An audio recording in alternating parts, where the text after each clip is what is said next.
Welcome into the KSO show. I am Mason Voth. That is KSU fan Andrew Galloway. That's right. It is the Sunday show. Third year that the Sunday show is in action. As crazy as it is, I think we're just a handful of days away from 3 years since I made the move over from Rivals to On3 before it was cool, before everybody did it inside of the Rivals network. Early adopter right here. Best decision I ever made to come work with these guys. And we are excited for another football season, and that means another round of Sundays with us, and we'll carry it through basketball season as well. Let's just get the big question out of the way to start with, fan. Drew and I, we've talked a lot about our expectations. What's K-State's record going to be this year, and are they winning the Big 12? I picked us to win the Big 12 on Bosco's Boys with Scott, and my season record in my picks on KSO with DY and U, Mason, I think was 10-2. I think I picked us to lose to Baylor and Utah, although I could see there's probably 4 or 5 games that I would say there's odds of losing 2 of those 4 or 5 games. So that's kind of where I was at. I think 10-2 is a good record. Last year I had us undefeated, so I kind of backed off that a little bit just because I think that is a more realistic expectation. Although if you look at the metrics, if you look at what the metrics say the odds will be in most games, they still have K-State as a 2-loss team at the most, and most of them have 0 or 1 losses based on Kelly Ford, SP plus, et cetera. So I feel good about the season. It's fun to have a season with expectations. K-State's picked first in a lot of the metrics, first in the unofficial media poll.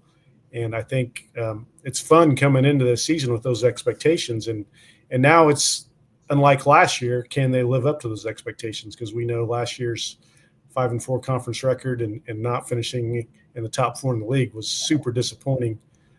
Even though it wasn't, in some ways it wasn't a super disappointing season, but that part of it was. And that's the thing they need to fix and hopefully raise up to those expectations this season. Yeah, I was going to say that kind of makes it really stressful too, is having those expectations. It's fun in the build up, but now that we've got less than a week until kickoff, it's also like, that makes, game number 1 when it's a conference game, a game that you very well could lose, that much harder on, I think, fans. And, I say all the time, like, obviously grew up K-State family, went to K-State, like, I'm not going to be shy about the fact I want to see K-State win. I am rooting for K-State to win. I'm professional in the settings that I need to be. But, like, on the professional side of it, makes the job a lot easier when the team doesn't underachieve.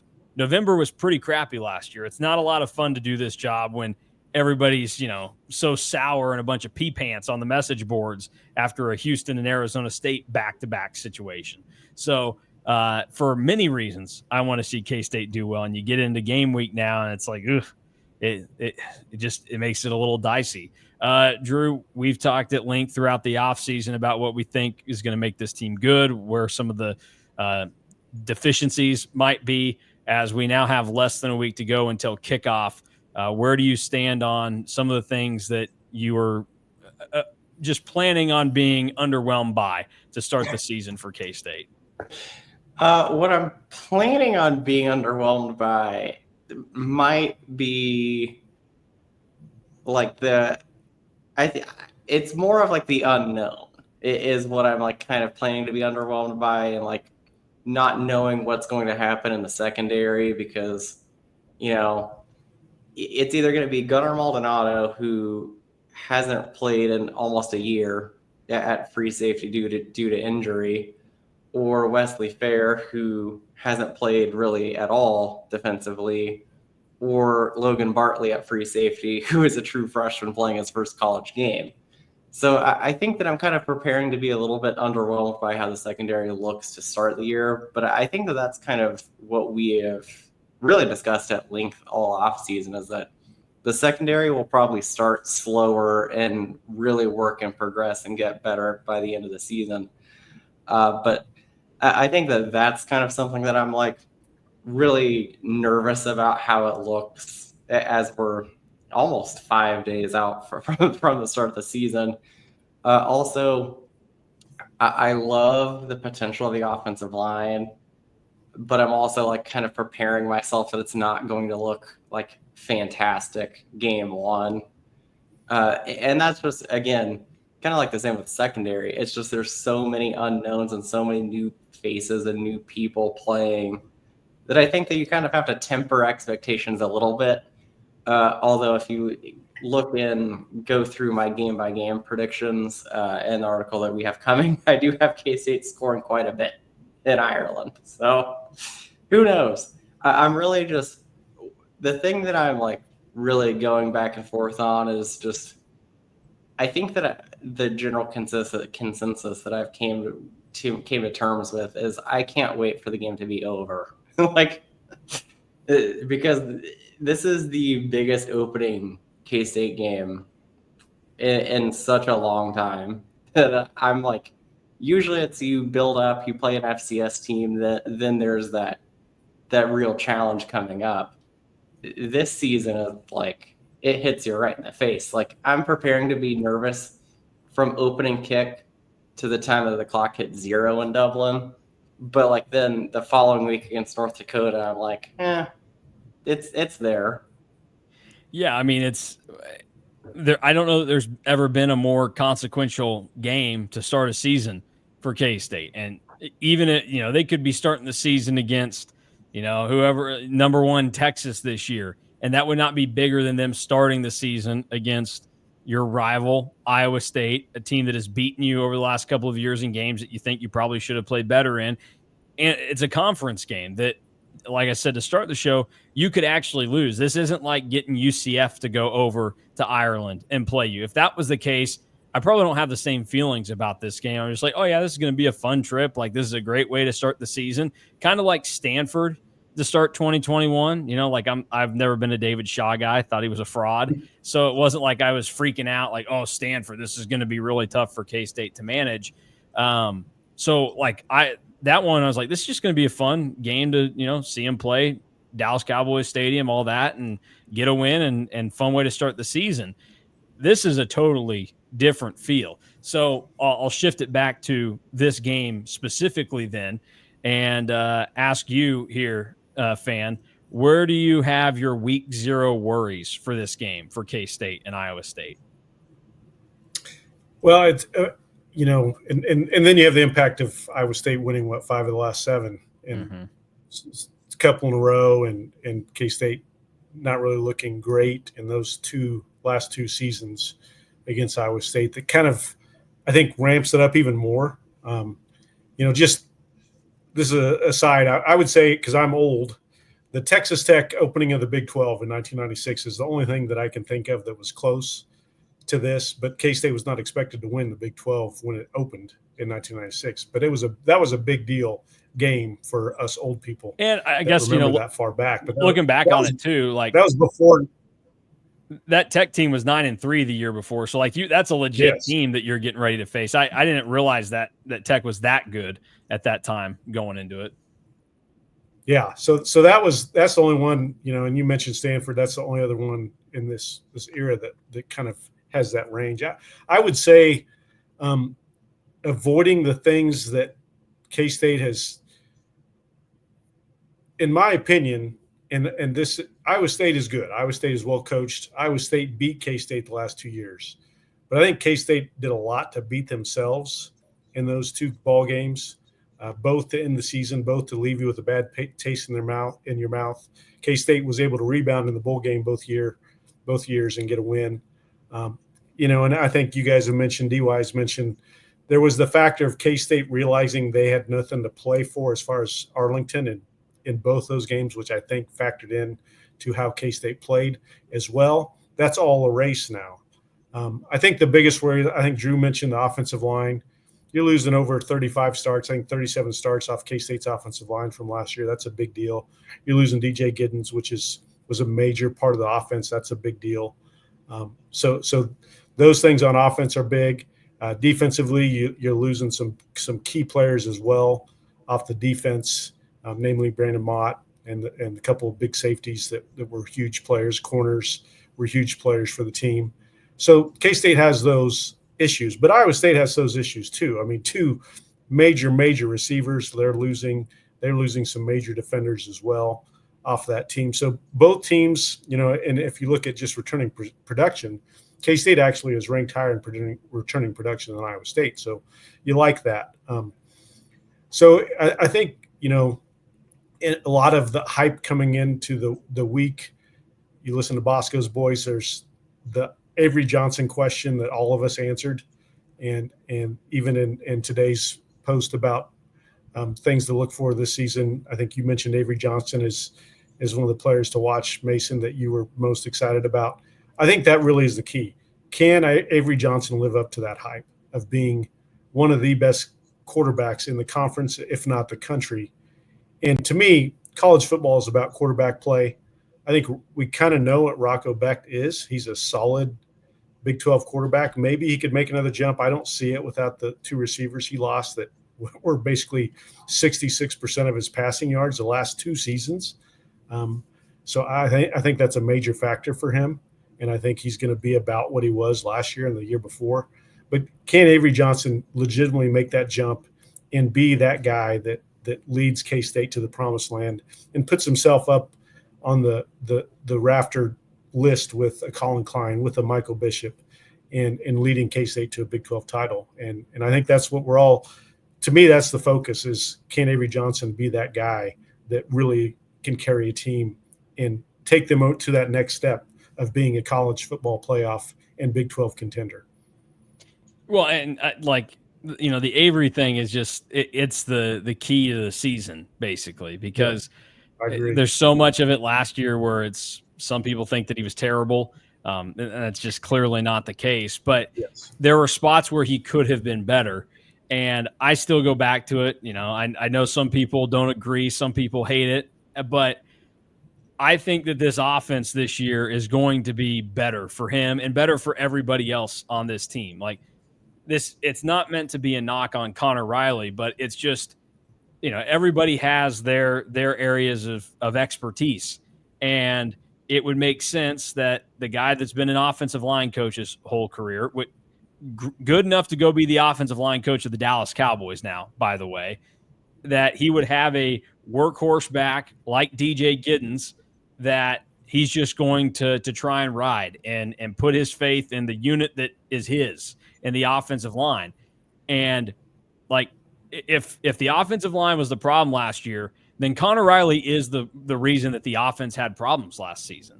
And I think it's because K-State was having to try and fit the round peg into the square hole last season, where you had one of the best running backs of all time at K-State in DJ Giddens. So you feel like we have to use him like this. But the way that DJ Giddens plays is a little bit different than what I think Dylan Edwards does for you. And I think then you look at like the receiver talent this season. I think it complements who your quarterback is and the way that your offense probably needs to operate a little bit more. And that's why I said, even after last year, before we knew Connor Riley was moving on, I thought Connor Riley would have an easier time this season calling plays, because you were going to have to be a little bit different. It's not just going to be, okay, Dylan Edwards is going to run inside the tackles all the time. Like, you need to have a little bit more, exoticness to how you're going to do things.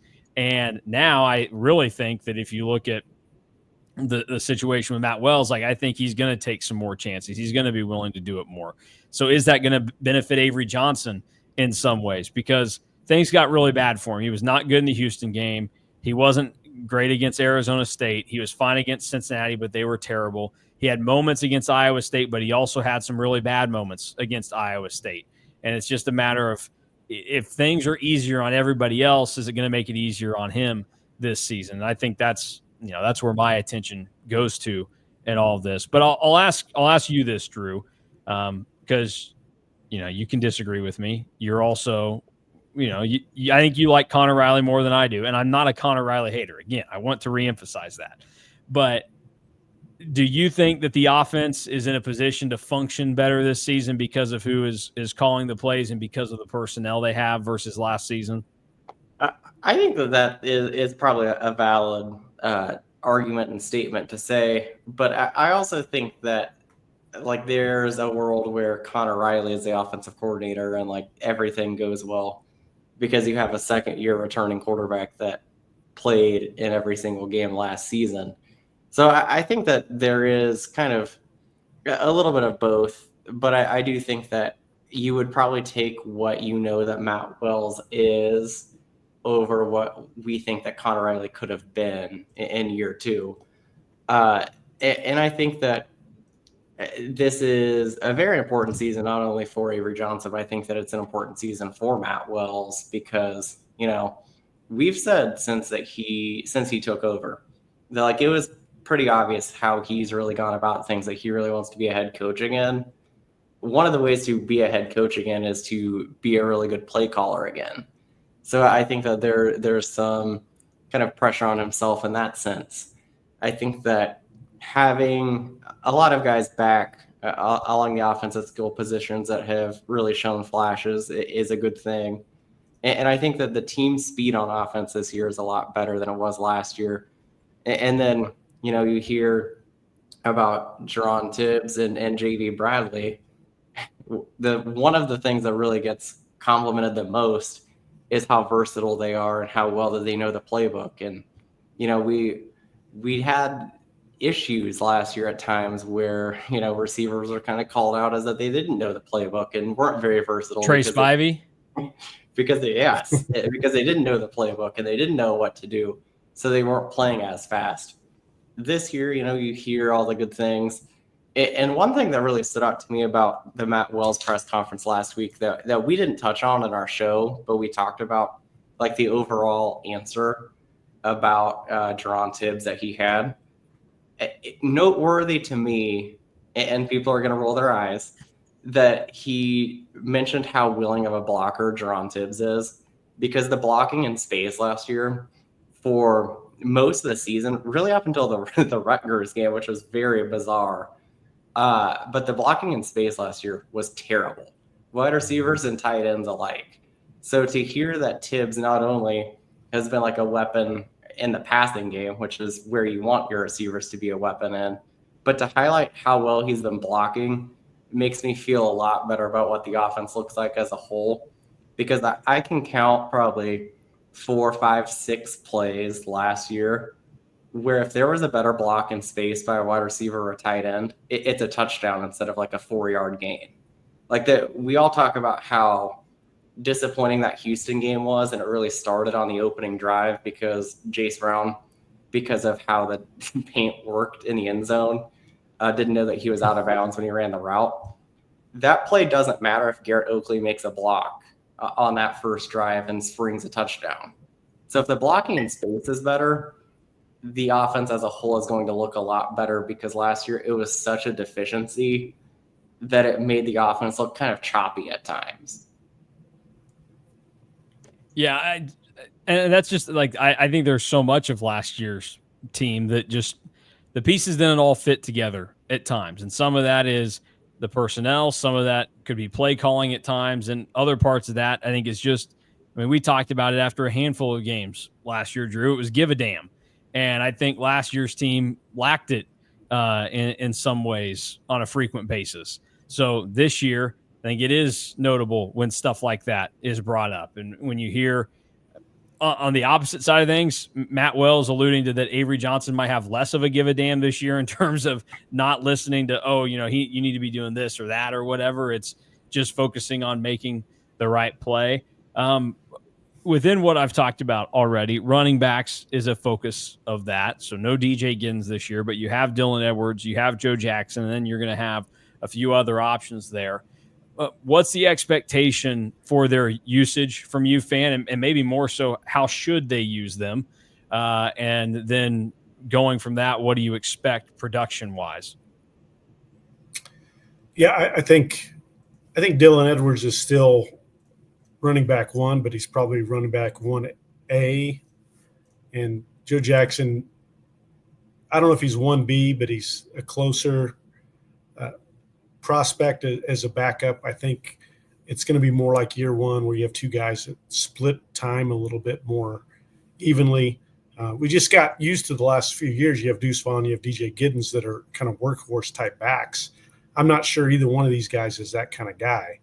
And Kleiman has shown in the past that he likes running back by committee, not necessarily to limit those guys' touches, but to keep those guys healthy all year long, which I think will be a key. And I think you can also do things with Dylan Edwards out in space in a slot. We saw him there some last year. We saw him there some in the bowl game.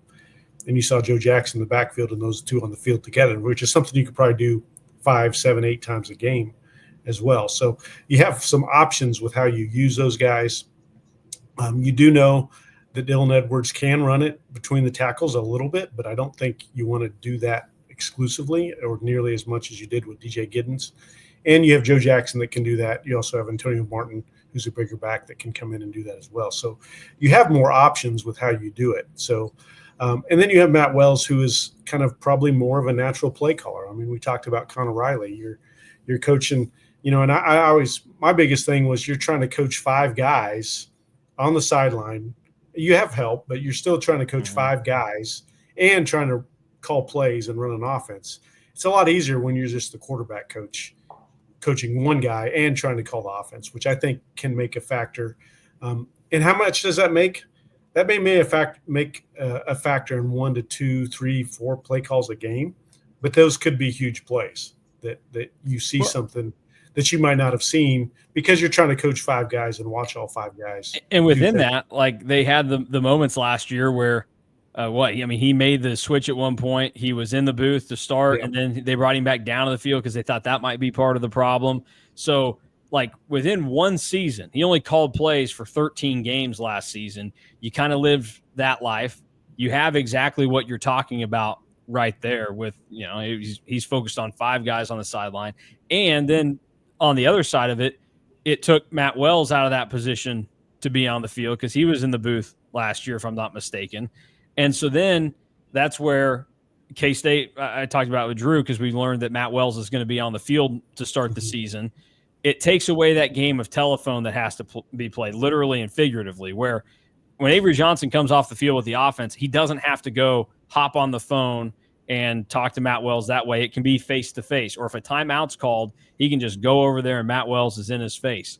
And then it also simplifies the play calling nature of this, because a lot of these teams still like the quarterback's coach to relay the play call, even with the device and the helmets now. They were having the quarterback's coach relay it. So the operation last year for K-State would be Connor Riley makes the call, Matt Wells tells Avery Johnson what the call is in his helmet. And so, you just got there was a lot more complication last year that things can be simplified now. And I think it can be kind of cliche for people to use we're simplifying it thing. But in some areas, I think it's beneficial. And this is an area where K-State didn't have to consciously make things simpler, but they were able to. I'll ask you this on the running backs, though. Do you have any worries about, are Dylan Edwards and Joe Jackson going to bust? I wrote today that I thought that was the best position group that K-State has right now, but I'm putting a lot of faith in guys that we've only seen not in the capacity they're about to see this season. Where do you land on that?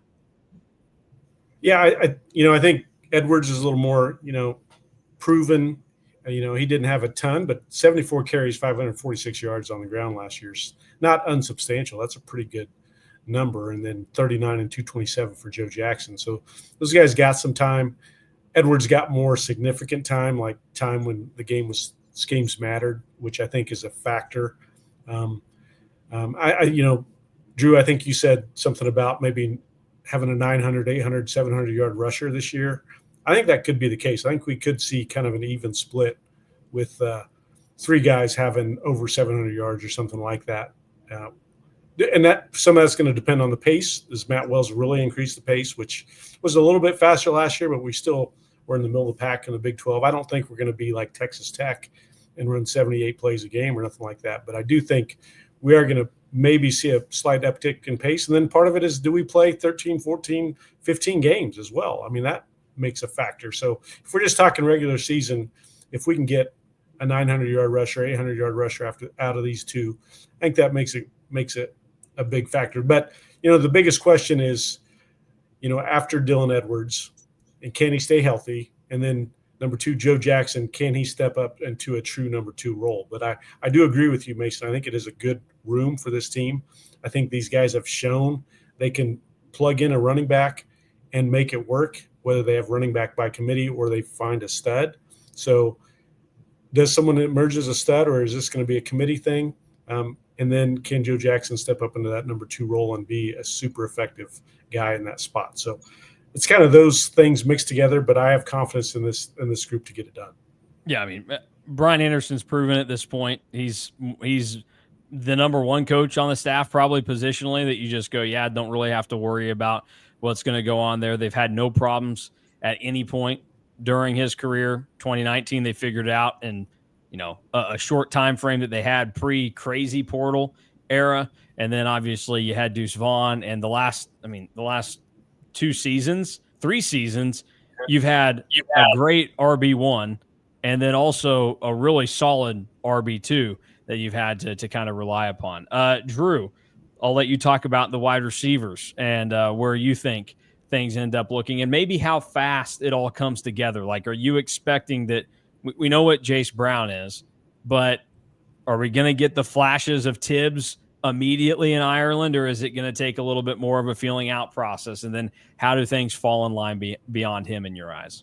I think that there's a chance that we see the flashes of Tibbs in Ireland. I mean, you don't make the catches that he has made in the spring and then during training camp, and there not be like multiple flashes throughout a week and lots of balls going his way. So I think that it's definitely possible that we see some flashes early.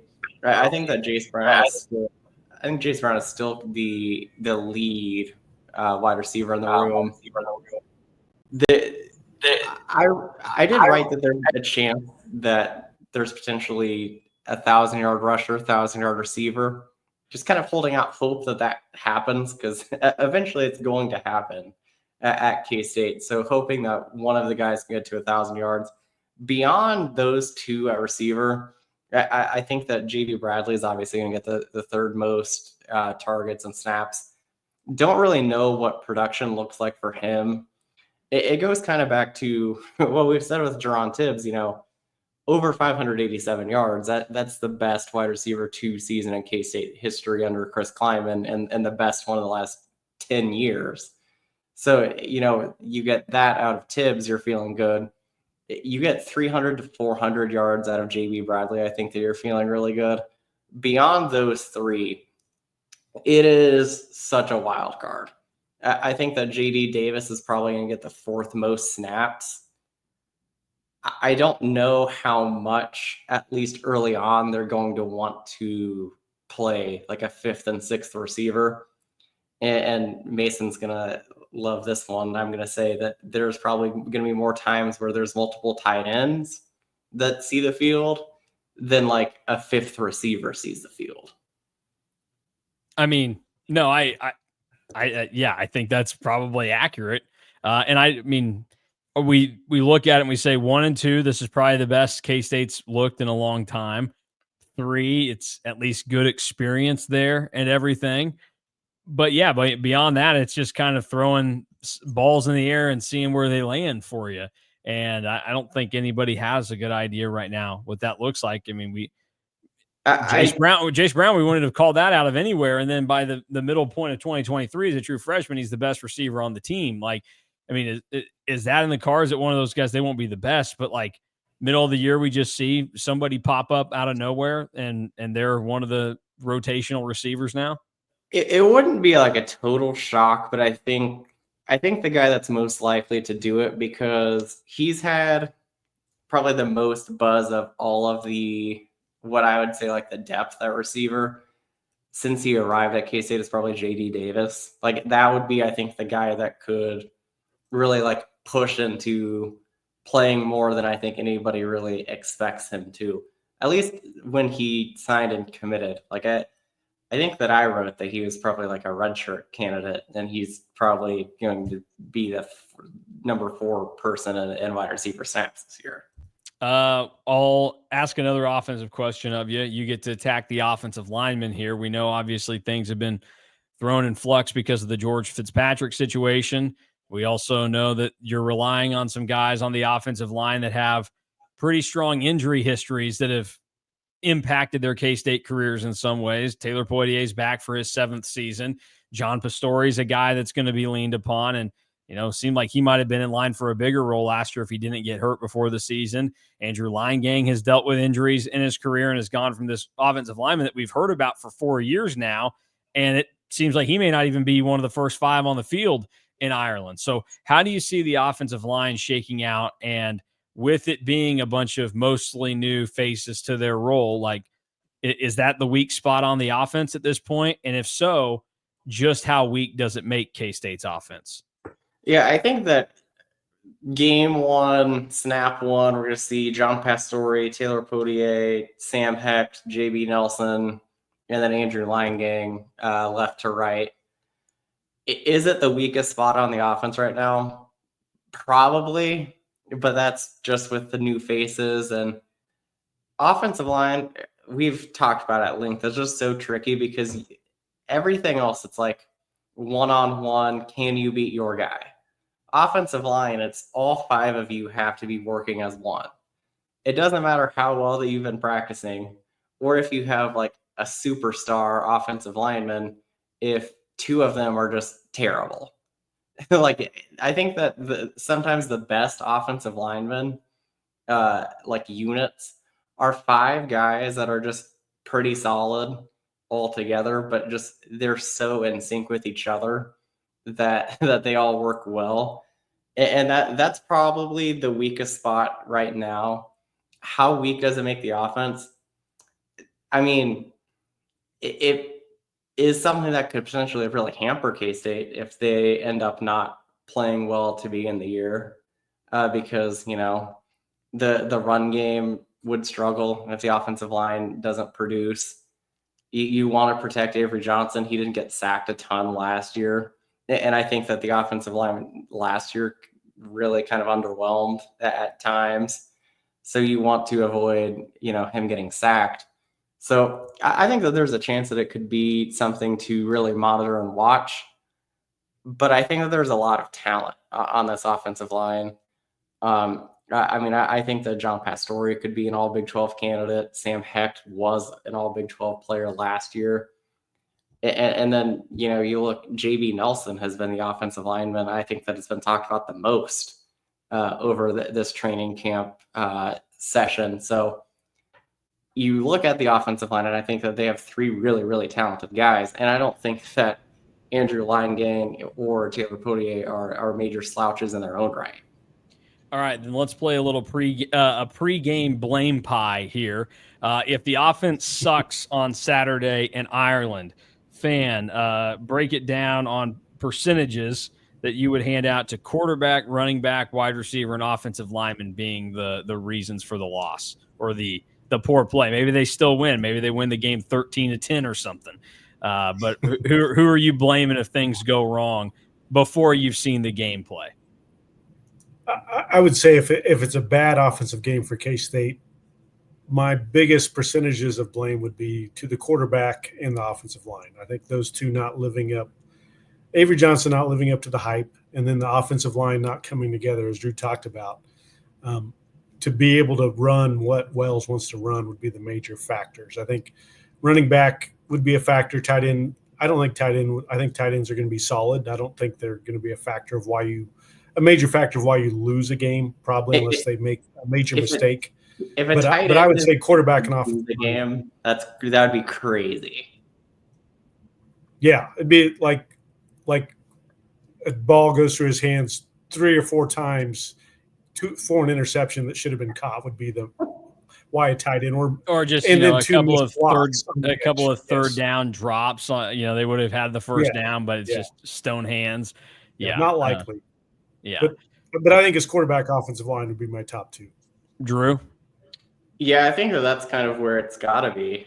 The quarterback is the captain of the ship on offense, and the offensive line is the kind of what brings everybody together. So that would probably be my 2. Fan didn't really mention this, but like running back would also be wild if like if for some reason they all fumble and like that's the reason. Well, I mean, you've gone all these years now where like running backs fumbling just isn't something you think of at K-State. Yeah. Although, you could argue that maybe DJ's fumble in Provo last year led to the downward spiral, which is just unfortunate timing, as we've talked about. And then whoever you want to blame for the first play of the game in Ames too, like whose fault was that? So Connor Riley for not doing anything cool or fun on offense for most of the season. Like the players weren't prepared for that well enough. Obviously, we were at practice last year with one of the first practices of the year, and we saw them doing all these different things with all these different guys in motion and creative ways that Dylan Edwards was getting involved. And then we rarely saw it throughout the year. So then, there you go. Game 12, they tried to do something and they weren't ready to execute it. And unreal, that was a touchdown. If that, however you want to dissect who was in the wrong there. I guess I'll simplify it this way for the both of you.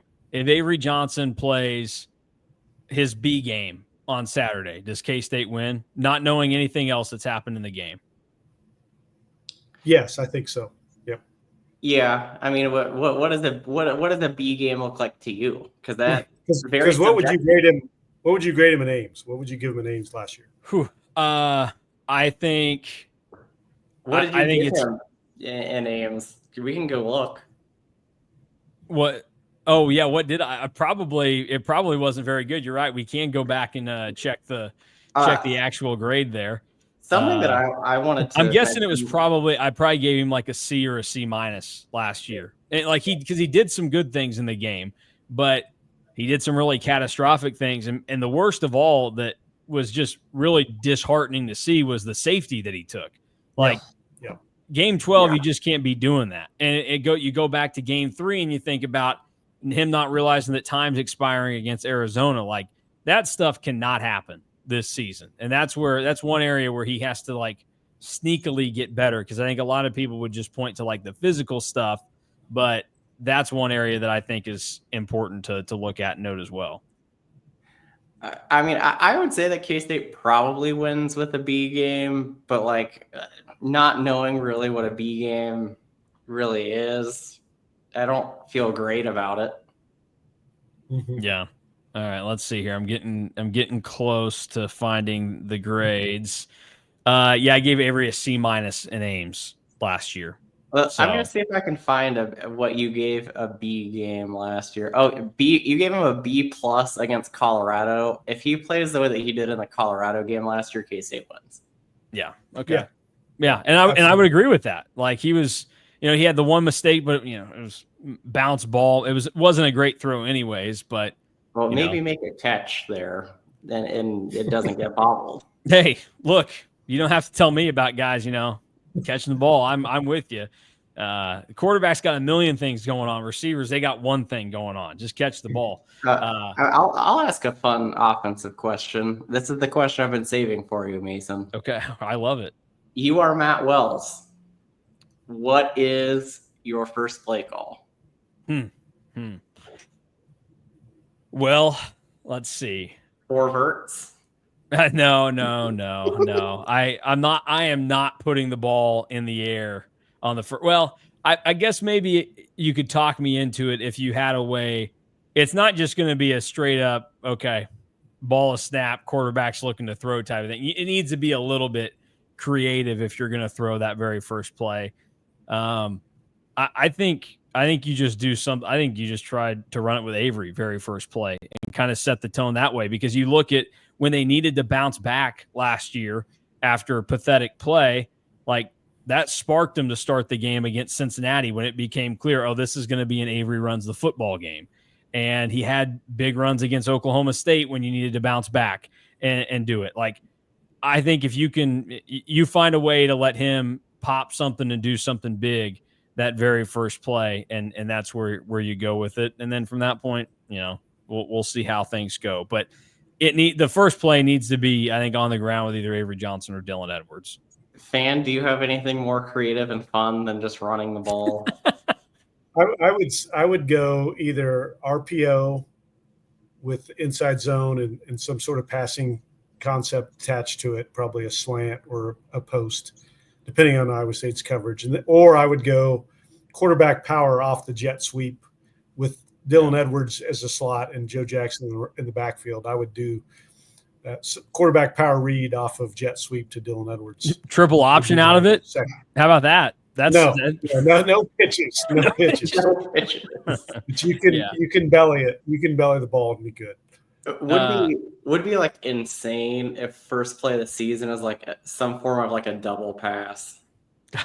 That would be awesome. I'd endorse that more than just like a regular pass, or even fans saying RPO. I got a little scared about like, well, depends on what the routes look like, because if it's about timing and some tight windows, I'd get a little nervous based on how the ball has bounced for this team, especially against Iowa State recently, which I will point out. Shout out to Cole Manbeck, who loves numbers more than at least two of his three kids that I know. He posted this earlier today on Sunday. In 6 games against Iowa State in the climate era, Iowa State has had a turnover in 1 game. They fumbled twice in the snow in 2023.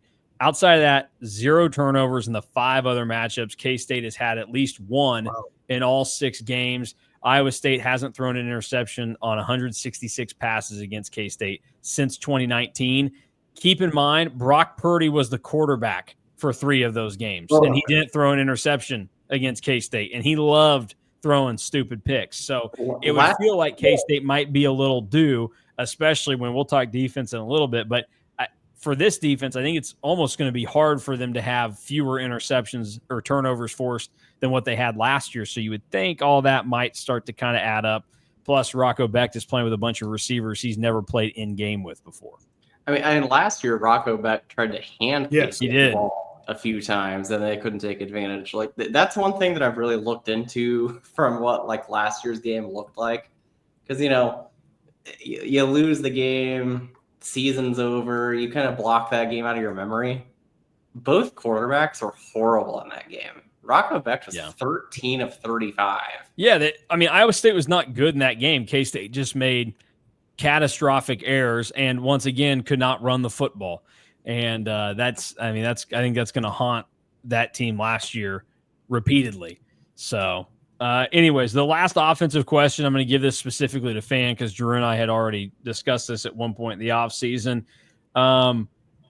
Where do you think, or how do you think K-State should utilize Lincoln Cure this year, and where do your expectations sit for him? I mean, I think he can play tight end some, but I think as an inside slot receiver, that like they've used their tight ends as a receiver in the past, splitting him out, I think would be a good move for him. As the second tight end off the line of scrimmage, I think would be the best move for him, just because he's learning the game at this level after coming from a middle of the pack size school in Kansas. So I would say those 2 ways, split out and then as the second tight end off the line of scrimmage, would be the way I would use him until he gets acclimated. If he proves he's that kind of guy and lives up to the talent expectation that K-State fans have for him, then you can increase that role. And then it doesn't help that he's been hurt some, it sounds like, to start this fall camp. So, but I would say those would be the 2 ways I would use him. Defensive expectations from the both of you. I think linebacker shouldn't be a problem for K-State unless, for the 20th straight year, injuries just pile up there like they always seem to, because you've got 2 guys that at the worst are going to be really solid, and on their high ends are going to be difference makers in Austin Romaine and Des Purnell. Gabe Powers, you add him, you would hope that he plays good football this season. And then, there's some decent depth behind there. It needs to get healthy and stay healthy, but the opportunity outside of that, VJ Payne and Gunnar Maldonado, 2/3 of safety you feel really good about. Now I would even say 1.5 thirds. I need to see it. You need to see Gunnar, back in action. That's true, because he's coming back from injury as well. Defensive ends feels like there's a lot of guys to pick from there, but none of them have given you that, okay, I've seen you do it to this level that K-State needs now that Brendan Mott is gone. And then we know that corners, it's another position where throwing balls in the air and you're seeing which ones land closest to you. So, Fan, I'll start with you here. What do you expect from each level of the defense? I like that you have options coming back at defensive end, plus you return your interior guys that were counted on last year. So I do like that. I think Brendan Mott is a big loss, but I do think the way Klanderman likes to rotate defensive ends and defensive linemen in general, I think you've got guys that have a lot of experience. And then you have the Ryan Davis hype in the offseason, seemingly every press conference raving on how good he is and how good he can be. So I like the front 3 or 4, depending on what scheme they decide to use, what alignment they decide to use. I agree with you, linebacker. I feel really good about. You got Romaine, you got Purnell, you've got other guys that you got in the portal or are returning off injury that should be big factors there. And I do think the secondary is the biggest issue. I mean, you have VJ Payne, who is a stud. I think can be a really good player at safety. And then Gunnar Maldonado's health. Can he play? Is he going to be able to do the things he did at Arizona when he was healthy, which was really good? Like, he was a stud at Arizona when he was healthy until he got hurt last year, and even did some things against us in that game. But then you have a couple guys that, are kind of steady guys, but probably are not studs, in Jack Fabrice and Colby McAllister, that can plug in and play there, but are probably not dynamic playmakers. So who's going to be that second dynamic playmaker in the safety spot? And then you're breaking in a couple young, huge corners that I think can be really good, and McIntosh and Rich. I like them both. And you got Justice James, who's a nice, experienced guy, been in the system.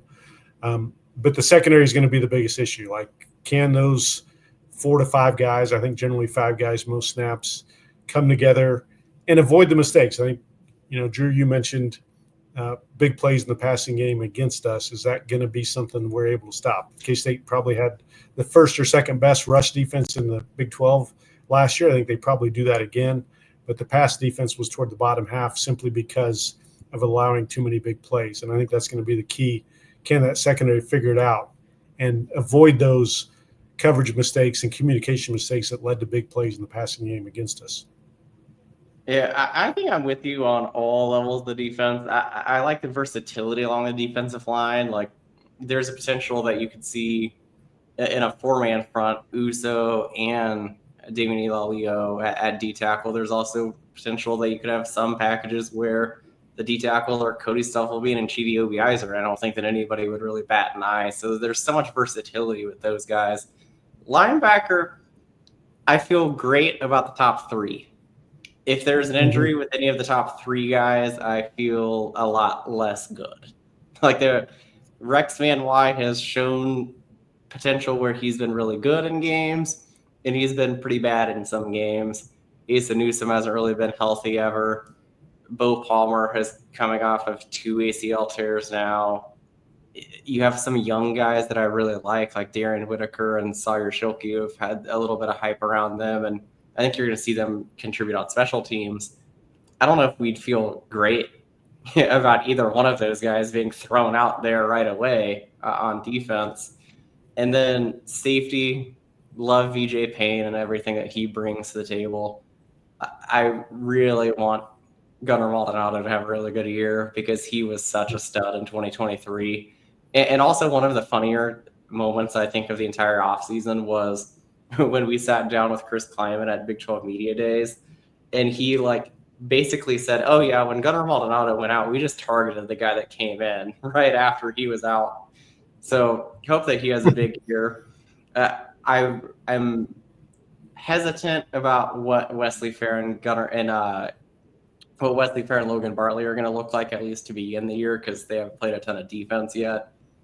I like the size and the length of Zayshawn Rich and Donovan McIntosh, and I think that could be sneakily something that isn't being talked about enough, and is something that could really help the secondary as the season goes along, because we've talked about it at length on this show about receiver heights and how that works out, and K-State had some of the shortest. Now K-State's going to have 2 corners that are over 6 foot and extremely long starting. So I think that that's something that can really be beneficial. Quay Moss at the nickel, it's his first time playing major college football. So, that gives you something that's a little bit gun shy about, but the fact that he went out and by all accounts, from talking to people, that he has won the nickel position and has from the moment that he got there. And then Justice James, I think he's solid, but probably not like what you would want to be playing major minutes. I'm a little bit gun shy because we didn't hear a ton of Amari and Fortenberry buzz throughout fall camp and training camp because he's been injured a little bit. Jaden Rowe is a freak of nature, but that's another guy. He's never really played in a game. So the secondary, it's going to be how quickly can they get up to speed, and why it's nice that Iowa State breaking in some new wide receivers. And then you look down the line and it's North Dakota, Army, who's not going to throw the ball, North Dakota, who is probably one of the worst FCS teams that K-State has faced in the climate era, at least on paper. And then Arizona, who's also breaking in some new wide receivers, and Noah Fafita loves throwing the ball to the other team. So I think that we're going to see probably some shaky secondary play, at least to begin. But at least you're doing it against teams that either don't like to throw the ball or also have question marks of their own at wide receiver. So last question pertaining to the game here. I'll ask this to both of you. Would you rather be in K-State's situation with the new pieces you're trying to acclimate for game one, or would you rather be Iowa State? Because Drew, you and I did the exercise a couple of weeks ago, kind of the tail of the tape essentially. And basically every offensive category we would give the edge to K-State, and every defensive category we'd give the edge to Iowa State. But overall, we ended up coming to a stalemate there. It was a draw, which was perfect for this game. But Fan, would you rather be K-State or Iowa State come Saturday with your new pieces in the specific positions they're at? What's that again?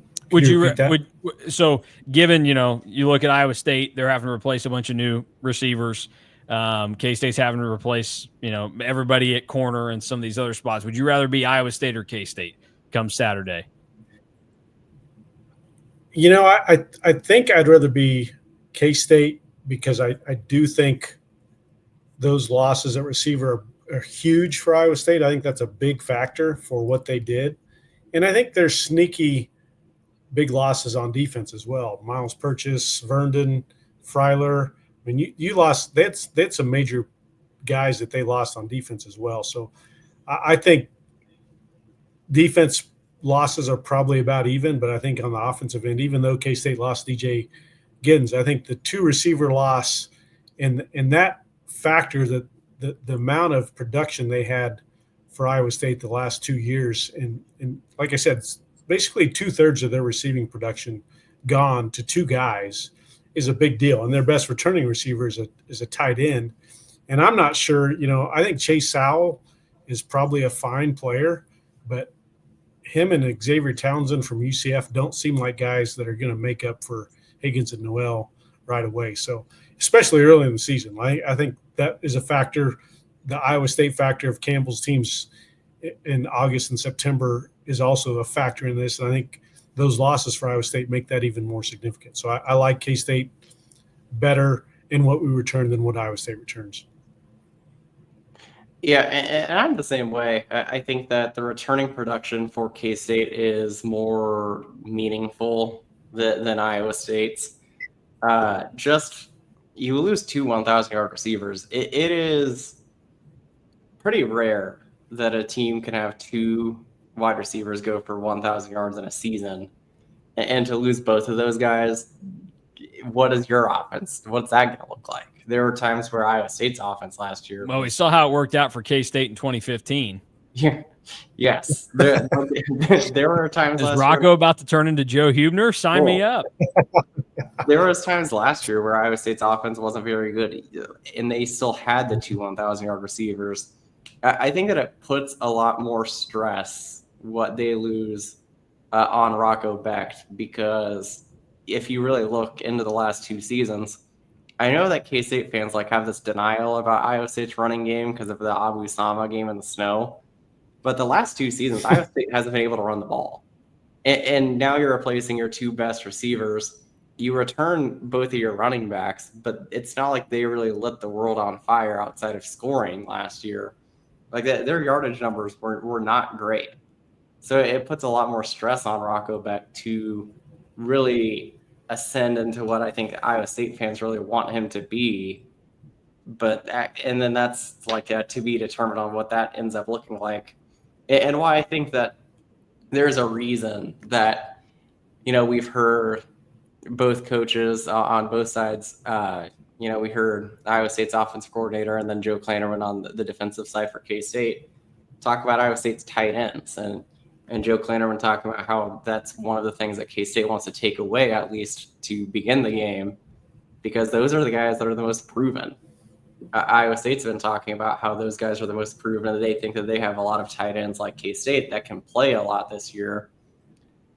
That probably worries me more as an Iowa State fan, that you're hearing more and more, we need to get the ball to our tight ends more, because outside of probably like 10 guys in major college football throughout the last 20-ish years, you don't really have a quote unquote like game breaker at tight end. It kind of seems like they're according to some, K-State's got 5 of those 10 on their roster this year. Because from what it sounds like, if they're going to be including a lot of these tight ends, it sounds like their offense is going to be more about like being methodical than like being a big play offense, which in turn would probably help K-State in this game with all the new faces in the secondary. Yeah, I'm with you guys. I think you'd rather be K-State given the circumstances of it, and that's why I think K-State is going to win this game. And just like it's pretty simple. The way you win football games is by putting points on the scoreboard. K-State, I think, is going to have the better offense come Saturday, even if Iowa State's defense is better than K-State's defense. I think the possible gaps that are out there, K-State's offense could be further ahead of the Iowa State offense than what Iowa State's defense is of K-State's defense, because we still know that there are a lot of really good options that can impact the game for K-State's defense. So, yeah, all 3 of us think K-State's winning this weekend. Yeah, but I will. We don't. None of us feel good about it unless Fan does. I don't know if I feel great about it, but I feel pretty good about it. Like I think K-State's a better team. I think I picked us to win by 10 on my K-State KSO pick. It's been a while since I've done it, but I think I like K-State's chances. I think the 3.5 to 4 point line is about right. And there's a part of me, and I usually don't like to go on feel. I try to avoid that most of the time, but there's a little bit of me that I think there's a small part that this could be a little bit, not quite the same extent, but like the Stanford game where K-State simply overwhelms them for much of the game and wins comfortably and wins in a fashion that they're the dominant team, even though it may not be like a 30-point win. It could be like a 17-point win that K-State is clearly the better team throughout. So I think 10 points is probably about right. Certainly would not hate that. Yeah, I mean, it'd be nice. It'd be nice if that is how it goes. I'm kind of with you. I think it seems like, I think K-State's a better team positionally. I think it just feels like it's time for this to happen, because a lot of the losses the last few years have come across as a little fluky. Now, not maybe in terms of how in control Iowa State has been at various points, but like we know 2020 was just a totally fraudulent year. We know that 2023 with the snowstorm and everything that took place, that's just unfortunate and crazy. And then last year, in some ways, like K-State just shot themselves in the foot, and you would think that the team's not going to be in line to do that now. All right, we're going to close this thing out with everybody's new favorite game, Beat the Media Guide. This time, Drew has a competitor going against him. I'm going to have you guys name the last 10 opening wins of the season. And then if you were tied after the first 10, you will go on and go beyond that. But you have to name them in order. So whoever goes first has to give me 24. Whoever goes second is 23, then back for 22, and so on. So it's just, a little fun right there for everybody. We did the coin toss before the show. You guys did not witness it, but Drew won the toss, so he gets to decide if he wants to go first or second here. I'll go first because I'm not trying to miss the first one. Okay, all right, that's probably a good move. Let me get the music going. We know we gotta have the music. Sometimes I forget it. That's bad gaff on my part. All right. Martin, okay, I heard it. It's there. 2023. Who did K-State beat? Their first win of the season. 2023. Oh my goodness. I hate to go out on the first round, but boy, I'm blanking. This is not something I even looked at before. I'm gonna say, man, you got me on this one. Who did I we think that play I could go first? back a decent amount of way before I really get the blank space. Mm-hmm. Well, if you can't get it, it'll go to Drew. Just know, we're going. All right, we're going back 10. So you get, you're not out of it. Drew, who was 2023? 23 was Themo. Yeah, that's correct. It was SEMO. Shout out to the Redhawks. Okay, K-State won the Big 12 in 2022. First game of the season. Who was it? Back to Fan. Let me see. I've got to think. I think I may.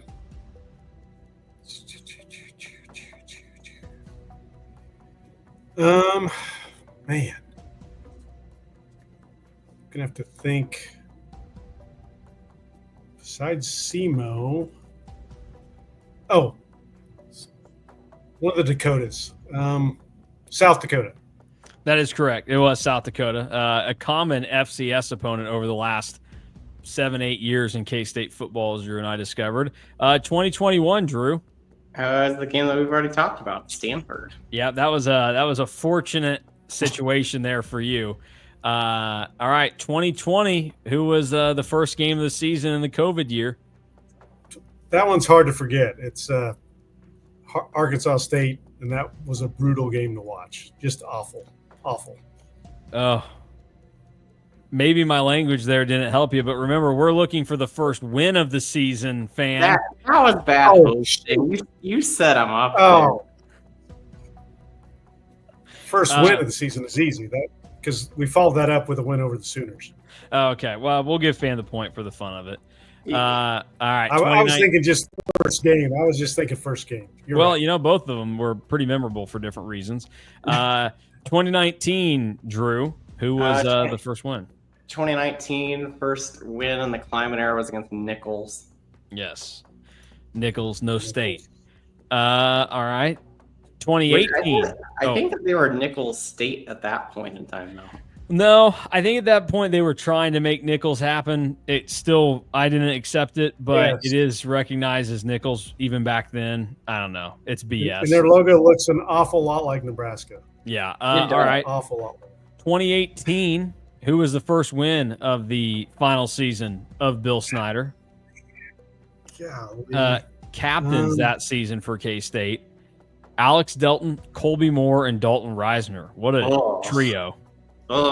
Trying to think of early that season. Was it UTSA? Oh. Unfortunately, that was the second win of the season, game number 3. It was South Dakota again. That they beat there. Sorry, Drew, I didn't give you the chance for the steal there. What was that about? Well, I don't want this to be boring. Just real quick, funny note on the 2018 team. They got outscored in the first quarter of games, 77-30. The second quarter, 93-74.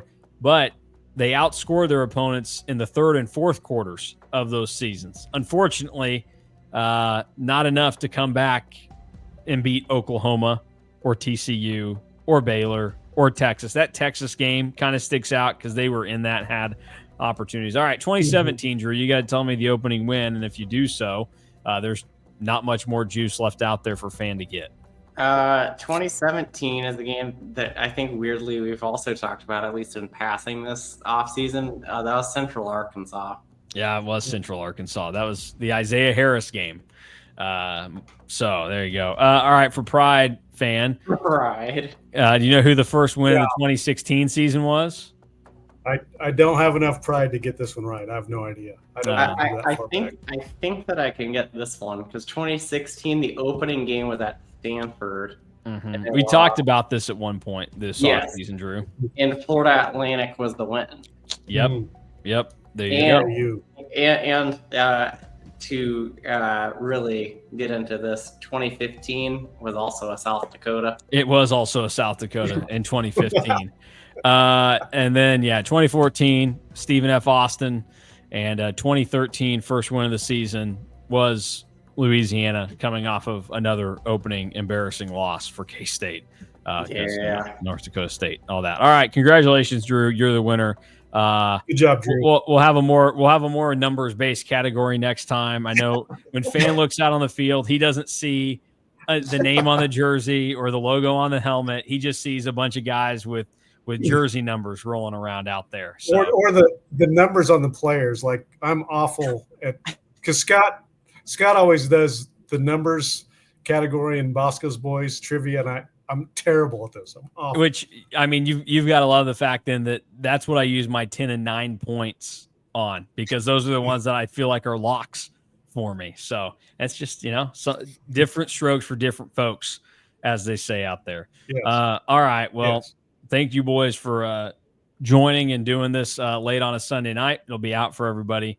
I doubt anybody watches or listens to this on Sunday night. If you do, I don't know. You either love the Cats or you've got serious problems, or I guess, by the time it gets up, it's going to be morning over in Ireland for those of you that are already over there. So enjoy and good morning, folks.